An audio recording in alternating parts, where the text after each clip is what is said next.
Hello, good morning everybody. You are most welcome in our channel Chemical Guru.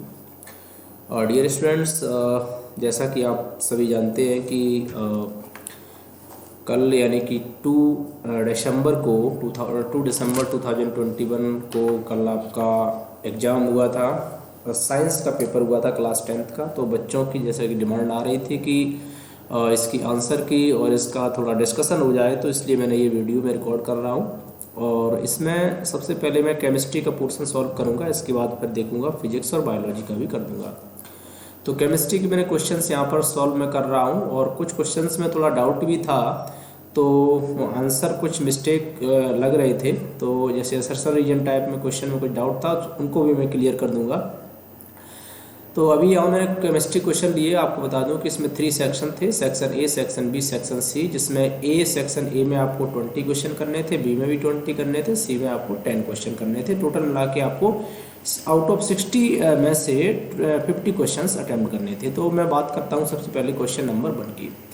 Question 1 है कि student took sodium sulphate solution in test tube. देखो, student ने sodium sulphate लिया है test tube में, और क्या कह रहा है कि एडेड ए बेरियम, और उसने ऐड किया है barium chloride solution to it. He observed that an insoluble substance has formed the color and the molecular formula insoluble substance। तो क्या कर रहा है कि जब रिएक्शन के बाद प्रोडक्ट बना है, उसमें एक इनसॉल्युबल सब्सटेंस बना हुआ है, तो उसका आपको कलर बताना है और मॉलिक्यूलर फार्मूला बताना है। तो ये बहुत ही इजी सा क्वेश्चन आपको यहाँ पर बता दूँ, यहाँ पर दे दिया था। तो देखो कैसे क्वेश्चन था ये, कुछ नहीं करना है। अगर यहाँ पर देखा जाए तो सोडियम सल्फेट ये आपकी डबल डिस्प्लेसमेंट रिएक्शन है, तो उन्होंने इस तरह से फॉर्मेट बना के क्वेश्चन में दे दिया। सोडियम सल्फेट का फार्मूला आप लोग ऑलरेडी जानते हैं, ये होता है आपका Na2SO4 और प्लस रिएक्शन करा रहा है बेरियम क्लोराइड से, दैट द BaCl2, और BaCl2 से रिएक्शन करेगा तो यहाँ बनेगा BaSO4 plus NaCl, BaSO4 plus यहाँ पर बन जाएगा 2NaCl। तो ये रिएक्शन, ये जो BaSO4 है, ये सॉलिड स्टेट बनता है, ये वाइट कलर का PPT बन जाता है, प्रेसिपिटेट। और ये रिएक्शन आपकी डायरेक्टली NCERT रिएक्शन है, बट क्वेश्चन का फॉर्मेट उसने किया है। तो क्वेश्चन पूरा जो पेपर आता है वो NCERT पैटर्न पर ही होता है, बट क्वेश्चन को थोड़ा घुमा देता है, ठीक है। तो यहाँ पर व्हाइट कलर का प्रेसिपिटेट बन रहा है, बेरियम सल्फेट बन रहा है, तो इस तरह से आपका ऑप्शन नंबर ये आपका सी बिल्कुल करेक्ट राइट आंसर है। क्वेश्चन नंबर 2 की बात करते हैं। Which of the following oxides are soluble in the water form the alkalis. तो कौन से जो ऑक्साइड्स है वाटर में सॉल्युबल है, और एल्कलीज, एल्कलीज का मतलब कुछ बच्चे कंफ्यूज हो रहे थे। एल्कलीज, एल्कलीज मीन्स यहाँ पर बेसिक नेचर की बात कर रहा है, ठीक है। एल्कली मेटल्स, तो सीधे अगर एल्कली वर्ड से ही आप निकालते आंसर तो भी निकाल सकते थे। एल्कली क्या होते हैं, 2 तरह के मेटल्स होते हैं, ग्रुप 1 के और ग्रुप 2 के, एल्कली मेटल्स और एल्कलाइन अर्थ मेटल्स, ठीक है। तो यहाँ पर जो ग्रुप 1 के मेटल्स होते हैं उनको हम लोग एल्कली मेटल्स बोलते हैं। ग्रुप 1 के मेटल्स को हम लोग एल्कली मेटल्स बोल देते हैं। तो यहाँ कुछ भी नहीं करना था कि अगर आप देख भी लेते ग्रुप 1 के एलिमेंट कौन कौन से, तो आप देखेंगे सोडियम और जो पोटेशियम है, ये दोनों जो है ये इस तरह से आ जाते हैं ग्रुप 1 में, ठीक है। ग्रुप 1 के एलिमेंट है। दूसरा, अगर ऐसे भी नहीं पता चल रहा तो आप बता सकते हैं कि ऑक्साइड, देखो मेटल के ऑक्साइड ऑलवेज कैसे होते हैं, बेसिक नेचर के होते हैं, या फिर कभी कभी एम्फोटरिक नेचर के भी हो जाते हैं। और नॉन मेटेलिक जो ऑक्साइड्स होते हैं they are always the acidic nature. तो आप देखोगे सल्फर नॉन मेटल है, ये आपका सल्फर वाला ये एसिडिक नेचर का हो जाएगा। नाइट्रोजन नॉन मेटल है, ये आपका एसिडिक नेचर का होगा। यहाँ पर राइट आंसर जो होगा वो Na2O होगा, क्योंकि ये आपका सोडियम मेटल है। और मेटल के ऑक्साइड मैंने कई एक बार क्लास में आपको रिपीट किया है कि मेटल के ऑक्साइड ऑलवेज कैसे होते हैं, बेसिक नेचर के होते हैं। तो Na2O यहाँ पर बेसिक नेचर का हो जाएगा। K2O ये भी मेटल ऑक्साइड, तो ये भी बेसिक नेचर का। तो क्वेश्चन नंबर उसका जो सेकंड का फर्स्ट और थर्ड, दैट मीन्स हम कह सकते हैं उसका A option is the correct option. यहाँ रिएक्शन करा के भी आप देख सकते हैं, तो इसको मैं रिएक्शन अभी नहीं करा रहा हूँ, वैसे आपको इसको रिएक्शन बाद में करके देखना डिटेल में, ठीक है। थोड़ा सा चलो, Na2O ये इस तरह रिएक्शन हो जाएगी, क्योंकि कह रहा है सॉल्युबल इन द वाटर है ना, वाटर में डिजोल्व किया गया। तो जब वाटर में रिएक्शन कराएंगे तो ये बन जाएगा NaOH, यहाँ बेस बनेगा, साथ ही साथ में जो प्लस H2 गैस यहाँ से रिलीज हो जाएगी। बैलेंस करने के लिए आप यहाँ 2 लगा दीजिए। तो इतना इजी सा क्वेश्चन था, 2 नंबर आपके यहाँ से 2 क्वेश्चन क्लियर होंगे। क्वेश्चन नंबर जैसे मैं अब थर्ड की बात कर लेता हूँ। तो थर्ड क्वेश्चन में देखेंगे, स्टडी द डायग्राम। ये देखो कितना सिंपल सा क्वेश्चन था इस डायग्राम को आपको स्टडी करना है, ठीक है। तो यहाँ पर तो इस क्वेश्चन में आप देखेंगे ये भी बहुत ही इजी सा क्वेश्चन था और बहुत से बच्चे इसमें भी मिस्टेक कर करके आए हैं। Study the diagram given below and identify the gas formed. देखो यहाँ पर आपको देखो जिंक मेटल दे रखा है, ठीक है, और मेटल की रिएक्शन की गई है डाइल्यूट सल्फ्यूरिक एसिड से। तो एक बात आप बहुत ही अच्छी तरह से जानते हैं, जब भी कई एक बार मैंने बताया क्लास के अंदर, मेटल की रिएक्शन जब भी आप कराते हैं एसिड के साथ तो क्या होता है, साल्ट बनता है, साथ में H2 गैस निकलती है। तो यहाँ पर ये जो बबल्स निकल रहे हैं ना, ये किसके निकल रहे हैं, ये H2 गैस के बबल्स निकल रहे हैं। तो यहाँ डायग्राम से क्लियर कट, ये देखो मेटल ले रखा, रिएक्शन हुई, तो इसमें यहाँ पर क्या बन जाएगा, H2SO4 है, तो देखेंगे तो यहाँ पर जिंक के साथ जो सल्फेट बनेगा ZnSO4 बन जाएगा। अगर मैं रिएक्शन की बात करूँ तो ZnSO4 और प्लस ये H2 गैस यहाँ से इवॉल्व हो जाएगी।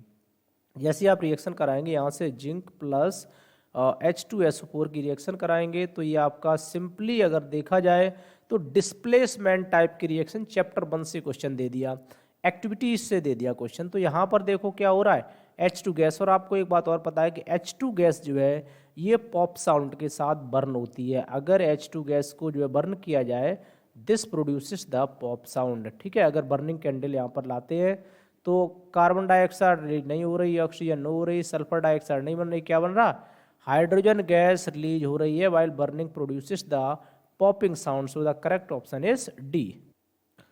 इसके बाद देखो मैंने क्वेश्चन नंबर 4 लिया है। क्वेश्चन 4 में sodium reacts with water to form sodium hydroxide and hydrogen gas. ठीक है भाई, सोडियम की रिएक्शन करा रहे, सोडियम एक मेटल है, तो मैंने देखा मेटल की रिएक्शन किससे करा रहे, बेस से। और जब आपको पता है कि अच्छा to react with water, sorry water से रिएक्शन करा रहे, फॉर्म कर रहा है सोडियम हाइड्रोक्साइड और हाइड्रोजन गैस, बस रिएक्शन करा के देखनी है। तो देखो उसने क्या, एग्जामिनर ने सारे रिएक्शंस में sodium hydroxide plus H2 gas को बनाया है, बट इसमें पूछा गया है कि रिएक्शन को बैलेंस कैसे करेंगे, बैलेंसिंग का कंसेप्ट पूछा गया। तो आप बड़े आराम से देख सकते हैं कि यहाँ पर रिएक्टेंट प्रोडक्ट में नंबर ऑफ H एटम्स दोनों साइड देख लो, जिधर इक्वल होंगे उधर ही हो जाएगा। यहाँ देखो 4 हाइड्रोजन है, फर्स्ट में देखो लेफ्ट हैंड साइड में 4 हाइड्रोजन है, लेकिन राइट में 4 नहीं है, राइट में 6 है, तो फर्स्ट वाला नहीं हो सकता है। और सेकंड में देखेंगे तो 4 हाइड्रोजन आपके किधर है, लेफ्ट हैंड साइड में, 4 ही आपके राइट हैंड साइड में, दैट मीन्स यहाँ पर करेक्ट ऑप्शन बी हो जाएगा। बाकी किसी में भी हाइड्रोजन बैलेंस्ड नहीं है। तो बहुत ही सिंपल सा क्वेश्चन था, फोर्थ का ऑप्शन हो गया बी। क्वेश्चन नंबर 5 की बात कर लेते हैं। 5 में क्या है, which of the following given table are correct. तो उसमें करेक्ट बताना है। तो देखो दे रखा है कि ऑरेंज, ठीक है, ऑरेंज में कौन सा एसिड है, कह रहा है कि ऑक्जेलिक एसिड। तो आपको बता दें कि ऑरेंज में ऑक्जेलिक एसिड नहीं होता है, ऑरेंज के अंदर जो एसिड रहता है वो सिट्रिक एसिड होता है, ठीक है। तो ये तो उसने गलत दे दिया है।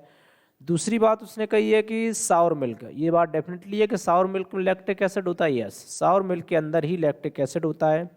एंटिस्टिंग, एंटिस्टिंग में मीथेनोइक एसिड होता है, यस, एंटिस्टिंग में मीथेनोइक एसिड होता है, ठीक है। आप समझ सकते हैं मीथेनोइक एसिड क्या है, ये आपका जो है HCOOH आपका ये होता है, इसको मीथेनोइक एसिड बोल देते हैं। इसके बाद देखो टमारेंड में एस्टिक एसिड होता है, नहीं होता है। टमारेंड में जो है वो आपका होता है टार्ट्रिक एसिड, ठीक है, टमारेंड में होता है टार्ट्रिक एसिड। तो ये भी आपका रॉन्ग हो जाएगा। तो करेक्ट ऑप्शन 2 बन रहा है यहाँ पर। कौन कौन से, सावर मिल्क में लैक्टिक एसिड होता है, यस, और एंटिस्टिंग में मीथेनोइक एसिड होता है, यस। तो second and third are the correct, that means option C is the correct option. Question number 6 देखो, ग्लूकोज ले रखा है यहाँ पर, हमने कहा ग्लूकोज की रिएक्शन ऑक्सीजन से की, दैट मीन्स यहाँ पर देखा जाए तो ग्लूकोज की बर्निंग की जा रही है, और ग्लूकोज की बर्निंग हो रही है। तो यहाँ पर ग्लूकोज की रिएक्शन जब कराते हैं तो आपको पता है CO2 प्लस H2O बनता है, और ये रिएक्शन डेफिनेटली इसमें प्लस हीट भी यहाँ पर रिलीज होती है। तो यहाँ पर ये रिएक्शन जो है वो क्या होगी, एक एक्सोथर्मिक रिएक्शन हो जाएगी। So that means correct option is C, this is a exothermic reaction. Question number 7 में देखेंगे तो इसमें क्या है कि which of the following statement about the reaction is given below are correct बताना है। तो ये बहुत अच्छा क्वेश्चन है। ये क्वेश्चन एक्चुअली रेडॉक्स रिएक्शन का क्वेश्चन है, और ये देखो अभी तक चैप्टर 1 से ही चल रहा है। रेडॉक्स रिएक्शन में अगर हम यहाँ देखें Mn की बात करें तो Mn की ऑक्सीडेशन स्टेट यहाँ पर कितनी हो जाएगी, +4, ठीक है, और यहाँ पर Mn की कितनी है, +2। तो आप देखेंगे जब +4 से +2 में जाता है तो इसका क्या हुआ, इसका हो गया रिडक्शन, MnO2 का रिडक्शन हुआ है। यहाँ पर Cl की ऑक्सीडेशन स्टेट देखोगे -1 है। एक बात बताइए आपको कि किसी भी एलिमेंट की फ्री स्टेट में ऑक्सीडेशन स्टेट ऑलवेज कितनी होती है, 0। तो Cl की यहाँ पर 0 है, तो देखो आप यहाँ से क्या हो रहा है कि -1 से 0 में जा रहा है, तो दैट मीन्स ऑक्सीडेशन। तो एक जगह ऑक्सीडेशन, दूसरी जगह reduction, that means Redux reaction. एक बात और मैं आपको ऑलवेज बताई, ध्यान रखना हमेशा कि जो भी हम फाइंड आउट करते हैं, चाहे ऑक्सीडाइजिंग एजेंट हो, चाहे रिड्यूसिंग एजेंट हो, चाहे ऑक्सीडाइज सब्सटेंस हो या रिड्यूस सब्सटेंस हो, तो उसमें क्या होता है कि ऑलवेज आप रिएक्टेंट साइड से ही लेते हैं ना, कुछ भी चीज़ प्रोडक्ट से नहीं लेते हैं। तो आप कंफ्यूज मत रहना, इसमें से ही छांटेंगे जो भी करेंगे, चाहे वो reactant reducing substance, reduce substance हो, या oxidise substance, reducing agent, oxidising agent, कुछ भी। तो फर्स्ट है HCl is oxidise to Cl2। HCl का ऑक्सीडेशन हो रहा है Cl2 में, तो भाई सीधी सी बात है यहाँ पर ऑक्सीडेशन हो रहा है, तो फर्स्ट आपका डेफिनेटली करेक्ट हो गया। MnO2 रिड्यूस्ड, MnO2 का रिडक्शन हो रहा है, ये बात भी सही है भाई, MnO2 का रिडक्शन हो रहा है MnCl2 में, राइट है। MnCl2 ऑक्सीडाइजिंग एजेंट, देखो MnCl2 कहाँ दे रखा है, प्रोडक्ट में, तो ये कभी ऑक्सीडाइजिंग एजेंट हो ही नहीं सकता। जो कुछ भी होता है वो रिएक्टेंट से होता है। HCl ऑक्सीडाइजिंग एजेंट, अब HCl कह रहा है ऑक्सीडाइजिंग एजेंट, तो HCl का क्या हो रहा है, ऑक्सीडेशन, और जिसका ऑक्सीडेशन होता है वो रिड्यूसिंग एजेंट होता है, ठीक है। तो ये आपका ऑक्सीडाइजिंग एजेंट भी नहीं हो सकता है। तो इस तरह से हम कह सकते हैं कि जो करेक्ट ऑप्शन होगा हमारा first and second, that means C is the correct option. Question number 8 को देख लेते हैं। Select from the following statement which is true for the basis, के लिए ट्रू बताना है। तो देखो बेसिस आर बेटर, ये बात तो सही है। Turn blue litmus to red, ये गलत है, क्योंकि बेसिस क्या करते हैं, रेड को ब्लू में कन्वर्ट करते हैं। बेसिस है pH लेस देन 7, नहीं होता है, क्योंकि बेसिस की pH 7 से एबव होती है। Bases are sour and change red to blue, bases are sour, bases sour कहाँ होते हैं भाई, acids are sour in taste, तो ये भी बात गलत है। Bases turn pink when drop of phenolphthalein is added to them, तो ये आपका ऑप्शन नंबर डी यहाँ पर करेक्ट हो जाएगा। इसके बाद देखो क्वेश्चन नंबर 9 की बात कर लेते हैं। तो क्वेश्चन नंबर 9 में कह रहा है study the following table and choose the correct options. तो सोडियम क्लोराइड, अच्छा पहले एक बात बता दूं कि जो नेचुरल इसमें नेचर ऑफ साल्ट, साल्ट वैसे तो साल्ट को न्यूट्रल माना जाता है, बट साल्ट भी 3 टाइप्स के होते हैं, एसिडिक साल्ट, बेसिक साल्ट और न्यूट्रल साल्ट। तो पहले बता दूं आपको, तो आपको ये बात पता है कि साल्ट जो है ये दो चीज़ें मिलकर बनते हैं, एक एसिड प्लस बेस। तो एसिड और बेस अगर दोनों ही स्ट्रॉन्ग हैं तो आपका न्यूट्रल साल्ट बनेगा। अगर एसिड बेस में से एक मान लो स्ट्रॉन्ग है, एसिड स्ट्रॉन्ग है और बेस वीक है, तो आपका कैसा होगा, एसिडिक साल्ट होगा। अगर बेस स्ट्रॉन्ग है और एसिड वीक है तो बेसिक साल्ट होगा। तो यहाँ वही आपको आइडेंटिफाई करना है। देखो HCl और NaOH दोनों ही स्ट्रॉन्ग हैं और कह रहा है कि बेसिक साल्ट बनेगा, इज इट पॉसिबल, ये पॉसिबल नहीं है। सोडियम कार्बोनेट यहाँ पर साल्ट है और ये इससे मिलके बना हुआ पेरेंट एसिड जो है का H2CO3 है, जो आपको उसको कार्बोनिक एसिड बोलते हैं, और ये आपका NaOH। तो इन दोनों में देखा जाए तो सोडियम हाइड्रोक्साइड बेसिक है, इसका जो साल्ट बनेगा वो बेसिक बनेगा, क्योंकि ये सोडियम हाइड्रोक्साइड स्ट्रॉन्ग है, ये स्ट्रॉन्ग है तो बेसिक साल्ट बनेगा। तो इसका मतलब हो गया ये न्यूट्रल नहीं बन सकता, ये भी ऑप्शन रॉन्ग है। सोडियम सल्फेट में आ जाओ, देखो दोनों ही यहाँ पर कैसे स्ट्रॉन्ग हैं, NaOH स्ट्रॉन्ग बेस है, H2SO4 स्ट्रॉन्ग एसिड है, तो ये आपका न्यूट्रल बनना चाहिए था, ये भी नहीं होगा। अब बचा क्या, ऑप्शन डी है। NaOH कैसा है, स्ट्रॉन्ग बेस है, एस्टिक एसिड आपको पता ही है कैसा है, वीक एसिड है, तो इससे बनने वाला जो साल्ट होगा वो बेसिक साल्ट होगा। This the correct option, that means यहाँ पर D option is the correct option है।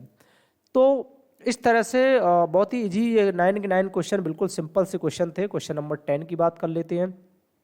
It is important to balance the chemical equation to satisfy the law of conservation of mass. आपको पता है कि law of conservation of mass क्या कहता है, mass can neither be created nor be destroyed in any chemical reaction, it is only converted from one form to the another form, that means the mass of reactant is always equal to the mass of product. तो मास reactant का product के equal होना चाहिए, बस इतनी बात ध्यान रखना। देखना, total mass of element present in the reactant is equal to the total mass of the element present in the product. अच्छा एक बात ध्यान रखना, इसमें जो है ना थोड़ी सी सावधानी ध्यान रखना, लॉ इज इनकरेक्ट, ठीक है, ये इनकरेक्ट पूछा है, नहीं तो बच्चे करेक्ट करके हाल तुरंत ऑप्शन ए मार देंगे देखते ही देखते, ठीक है। तो इनकरेक्ट का ध्यान रखना। तो पहला तो ये आपका करेक्ट है भाई, ठीक है, पहला करेक्ट है। दूसरा है the number of atoms each element remain same, ये बात भी करेक्ट है, एलिमेंट सेम रहते हैं। The chemical composition of the reactant is same before and after the reaction, तो केमिकल कंपोजिशन ऑफ रिएक्टेंट, ये कह रहा है कि जो रिएक्टेंट है, रिएक्टेंट का केमिकल कंपोजिशन यानी कि रिएक्टेंट की जो क्वांटिटी है वो सेम रहती है रिएक्शन होने से पहले और रिएक्शन होने के बाद। भाई एक बात सोचो कि रिएक्टेंट है, जब रिएक्शन होगी तो रिएक्टेंट की ही तो कुछ क्वांटिटी प्रोडक्ट में कन्वर्ट होगी, इसलिए रिएक्टेंट की जो क्वांटिटी है वो सेम नहीं रहती है, इसलिए ऑप्शन नंबर सी जो है दिस द इनकरेक्ट, राइट। तो इस तरह से हो जाएगा। डी में देखो मास can neither be created nor be destroyed and a chemical reaction, तो दिस इज ऑल्सो करेक्ट। इसके बाद देखो क्वेश्चन नंबर 25 लेते हैं सेक्शन बी में। तो इसमें जो है which one of the following reaction is characterise as a thermal decomposition. Thermal का मीन जो रिएक्शन हीट में होती है, ठीक है। तो यहाँ पर अगर हम पहली रिएक्शन की बात करें तो ये इलेक्ट्रिसिटी के प्रेजेंस में होती है। सेकेंड रिएक्शन की बात करें तो ये लाइट की प्रेजेंस में होती है, AgBr का डिसोसिएशन। AgCl ये भी लाइट में होती है। कैल्शियम कार्बोनेट ये आपकी हीट की प्रेजेंस में रिएक्शन होती है, तो ऑप्शन आपका डी हो जाएगा। क्वेश्चन नंबर 26 की बात कर लेते हैं। 26 क्वेश्चन है consider the pH value of the following acidic sample, ठीक है। इनकी हमें pH वैल्यू देखनी है, तो इनको मैं पहले ऑब्जर्व करूंगा। इसके बाद कह रहा है कि lemon juice 2.2, gastric juice 1.2, vinegar 3.76, dilute acetic acid this decreasing और H+ आयन। तो H+ आयन के कंसंट्रेशन को देखना है। तो भाई सीधी सी बात है, H+ आयन के कंसंट्रेशन जिसकी pH वैल्यू जितनी कम होगी उतना ही H+ आयन का कंसंट्रेशन ज़्यादा होगा। तो सीधी बात अगर देखें तो सबसे कम pH वैल्यू किसकी है, गैस्ट्रिक जूस की। तो सबसे ज़्यादा H+ आयन कंसंट्रेशन भी गैस्ट्रिक जूस का ही होना चाहिए, यानी कि 2 वाले का जो सबसे ज़्यादा होगा। तो 2 वाले ऑप्शन अगर देखें सबसे ज़्यादा हमें C और B, तो बाकी 2 हमने हटा दिए, C और B पर आ गए। सबसे कम H+ आयन कंसंट्रेशन किस में होगा, विनेगर में होगा, इसकी 3.6 है, ओके। तो विनेगर यानी कि 3 को लास्ट में देख लो, तो 2 पहले और 3 लास्ट में, तो ये ऑप्शन नंबर सी हो जाएगा। बिल्कुल इजी सा था, थोड़ा सा दिमाग लगाते तो शायद आप इसको कर लेते हैं। क्वेश्चन नंबर 27, क्वेश्चन नंबर 27 में देखेंगे तो यहाँ स्टडी द एक्सपेरिमेंटल सेटअप ये दे रखा है, और ये थोड़ा सा इसमें दिमाग लगाना था, क्वेश्चन बहुत ईजी था। देखो ये कैल्शियम हाइड्रोक्साइड दे रखा है, इसको वैसे हम लोग लाइम वाटर भी बोलते हैं, ठीक है। और लाइम वाटर वाला क्वेश्चन मैंने कई एक बार कराया आपको। लाइम वाटर याद हो तो लाइम वाटर में CO2 पास करते तो लाइम वाटर मिल्की होता था, ठीक है। तो यहाँ पर HCl, अब डाइल्यूट HCl के साथ रिएक्शन किसकी कराएंगे कि यहाँ पर CO2 रिलीज हो, तो डाइल्यूट HCl है। अब डाइल्यूट HCl के साथ अगर हम देखेंगे कि रिएक्शन यहाँ पर करा सकते हैं, देखो किसी न किसी कैसे कराएंगे, या तो मेटल कार्बोनेट की या फिर मेटल बाइकार्बोनेट की, ठीक है। पहला उन्होंने कहा है Cl2 गैस, तो Cl2 गैस तो इसको मिल्की कभी कर ही नहीं सकती है ना, और CO2 कर सकती है। तो यहाँ पर कह रहा है नो चेंज, तो नो चेंज तो होगा नहीं क्योंकि मिल्की होता है। तो यहाँ से 2 चीज़ें तो खत्म कर देते, ए और बी ऑप्शन, C और D में होना चाहिए था। C और D में अब आ जाते, H2 गैस मिल्की नहीं कर पाएगा, कौन सा करेगा, CO2। तो ऑप्शन नंबर यहाँ पर D, मतलब थोड़ा सा भी अगर आपने दिमाग लगाते तो क्वेश्चन बहुत ही आसान थे।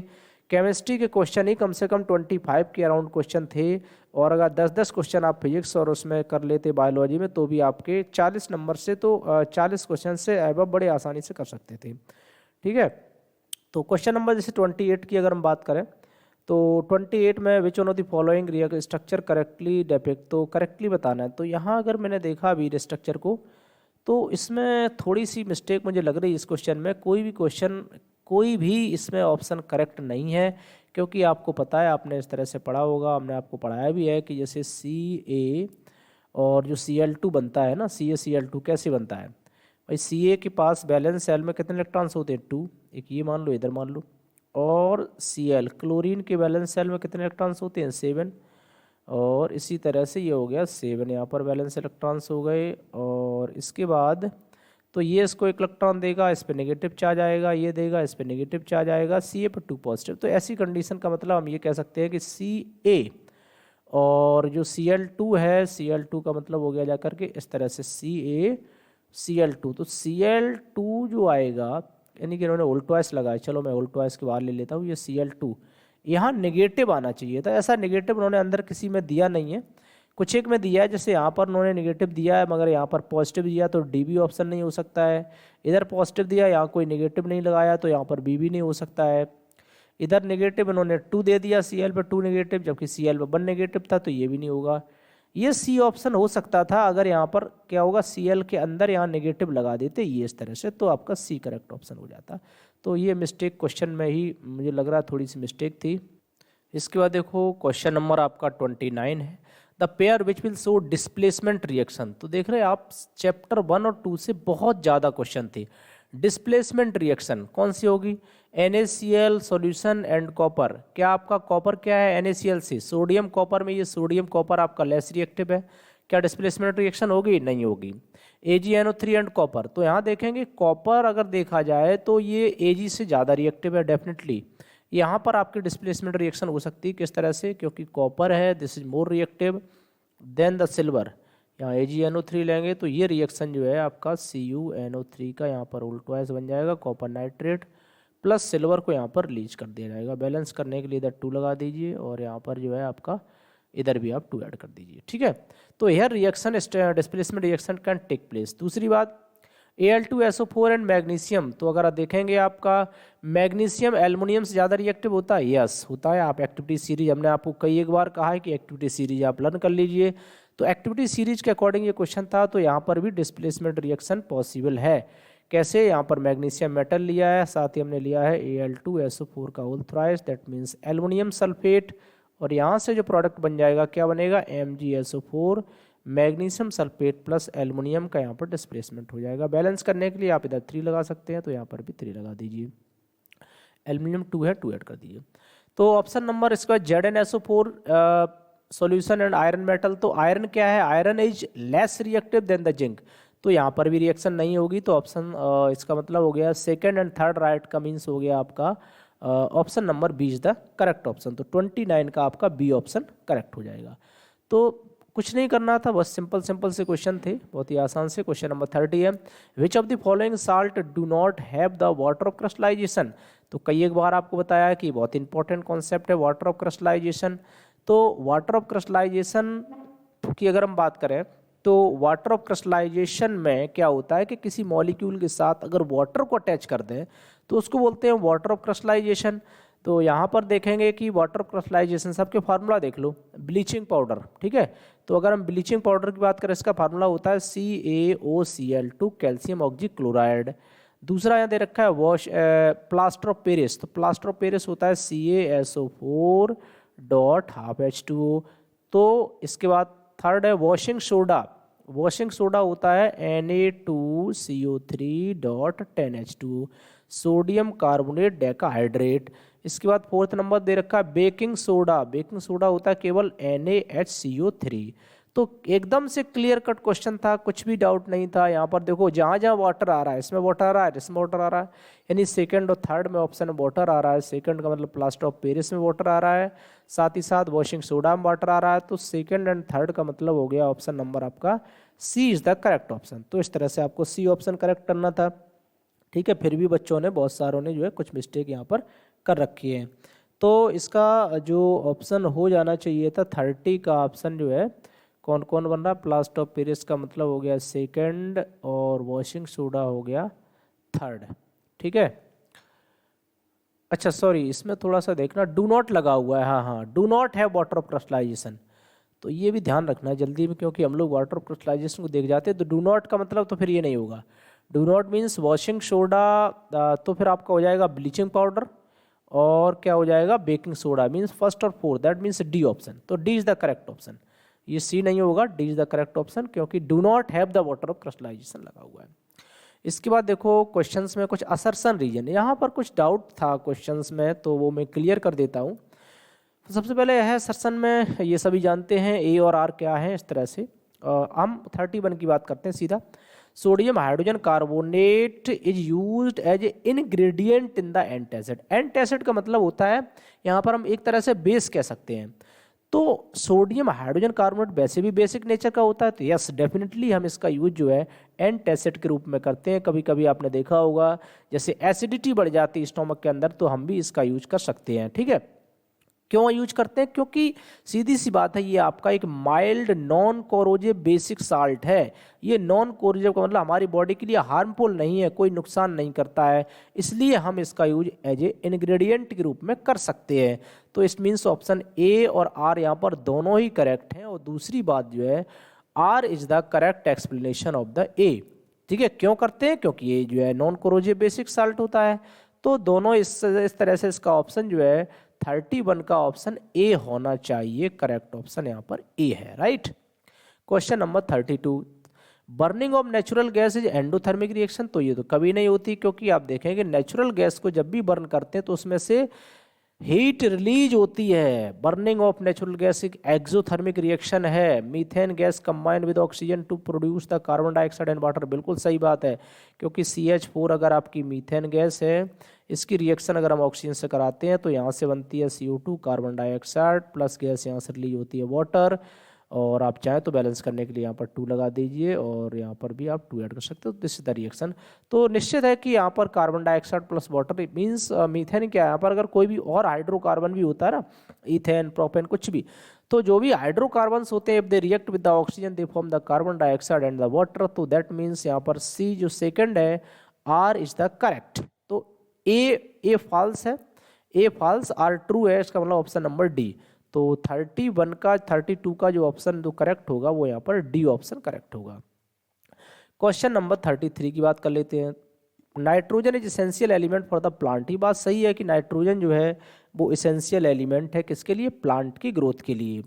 और ये भी कह रहा है कि it is taken by the, किसके द्वारा लिया जाता है, taken by the plants in the form of inorganic nitrates. ये बिल्कुल राइट सही है कि ये नाइट्रेट्स और नाइट्राइट्स यानी कि NO3 और NO2 के फॉर्म में ये लिए जाते हैं। कहाँ से, सॉइल से लिए जाते हैं। ये तो इसका असर्शन बिल्कुल राइट है।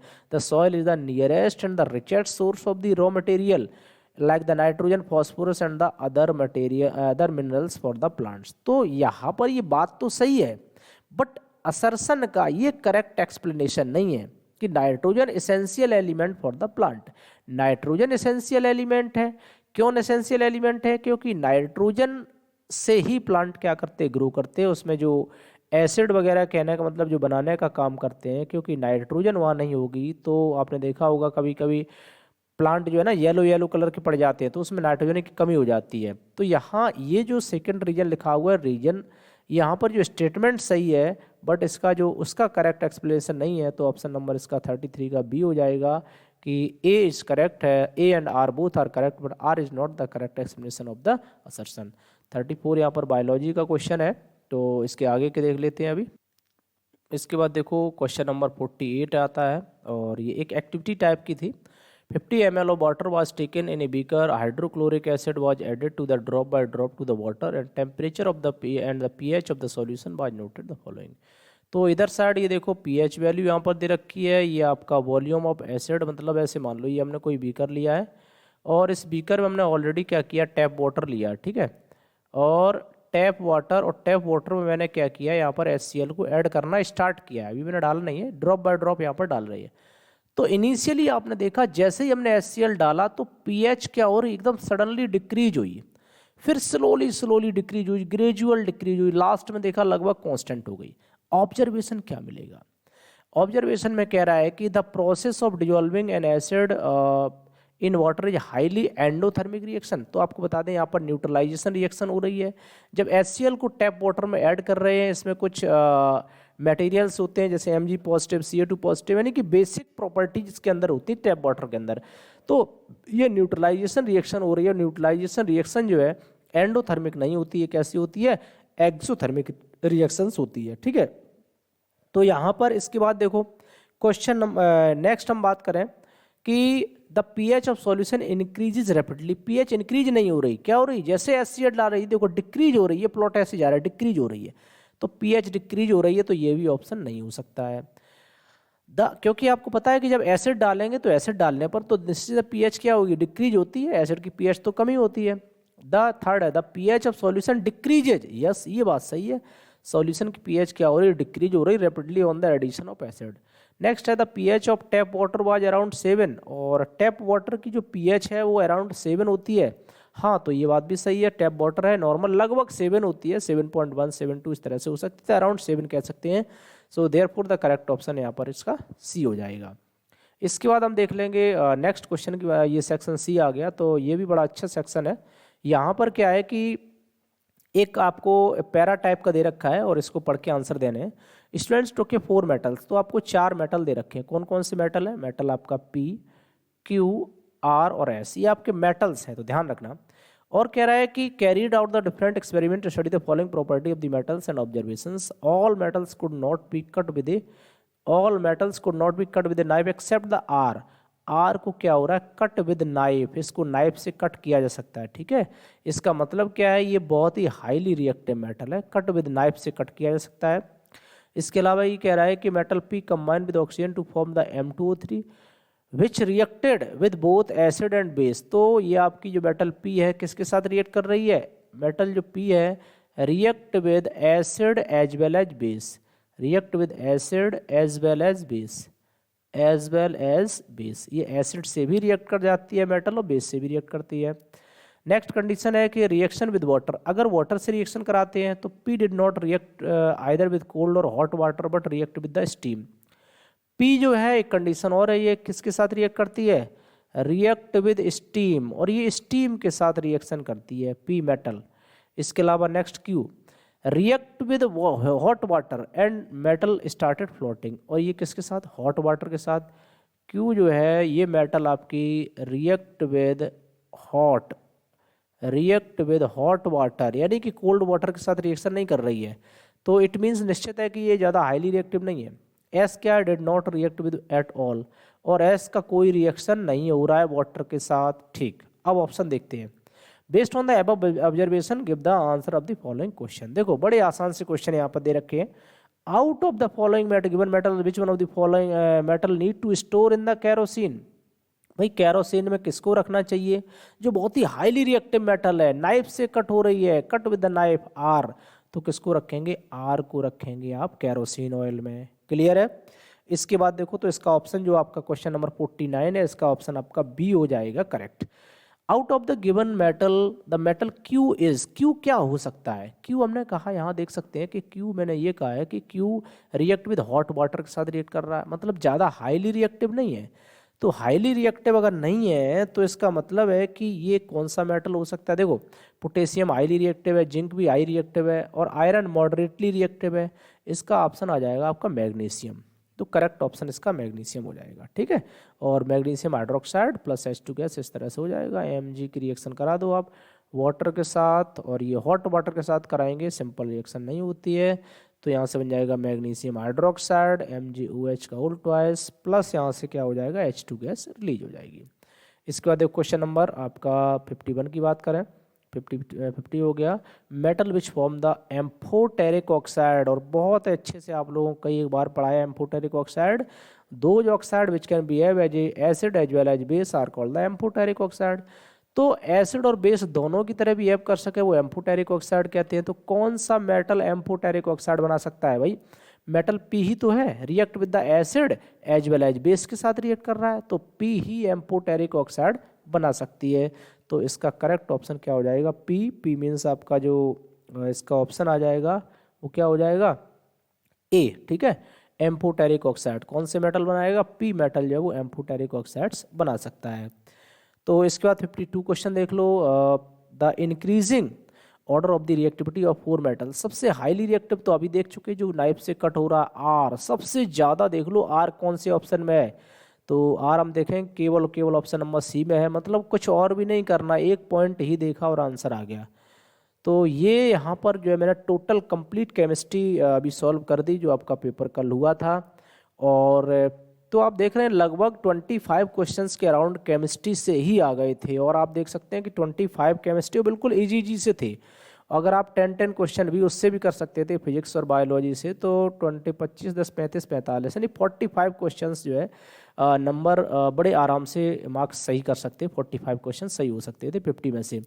ठीक है, मगर बच्चे को जो रिस्पॉन्स आ रहा था कि सर पेपर थोड़ा सा जो है टफ था, पेपर थोड़ा ठीक से नहीं हो पा रहा है, तो ये चीज़ थी। क्योंकि मुझे ऐसा कुछ नहीं लग रहा है इसमें कुछ क्वेश्चन कोई टफ थे, 1-2 क्वेश्चन थे जिसमें थोड़ा बहुत दिमाग लगाना पड़ रहा था। तो ये स्टूडेंट्स ये था आपके लिए। अगर आपको आप इसका एक्सप्लेनेशन अच्छा लग रहा हो तो लाइक शेयर सब्सक्राइब कर देना, और भी जो डिमांड हो तो आप अपना जो है कमेंट बॉक्स में बता सकते हैं। तो थैंक यू, जय हिंद, जय भारत।